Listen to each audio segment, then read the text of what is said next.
p.m. At 6:46 p.m., severe thunderstorms were located along a line extending from near Dexter to Brayton to near Ottawa Lake, moving northeast at 65 miles per hour. Hazard, 70 miles per hour wind gusts and penny-size hail. Source, radar indicated. Impact, expect considerable tree damage. Damage is likely to mobile homes, roofs, and outbuildings. Severe thunderstorms will be near Dundee, Petersburg, Milan, and Ottawa Lake around 6:50 p.m.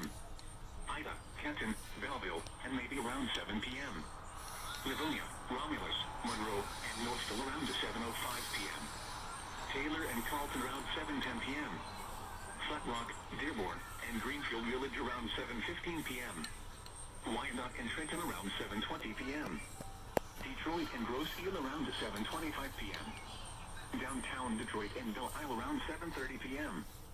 Other locations impacted by these severe thunderstorms include Newport, Malverdale, Gibraltar, Erie, New Boston, Woodland Beach, Stony Point, Bowles Harbor, Rockwood, and Somalia.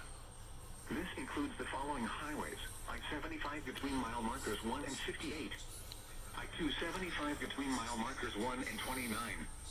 I-94 between mile markers 188 and 225. I-96 between mile markers 169 and 192. N10 between mile markers 1 and 12. M14 between mile markers 16 and 21. Plus 23 between mile markers 1 and 25. Repeating, a severe thunderstorm warning has been issued until 7:45 p.m. for the following counties: in Michigan, Monroe and Wayne,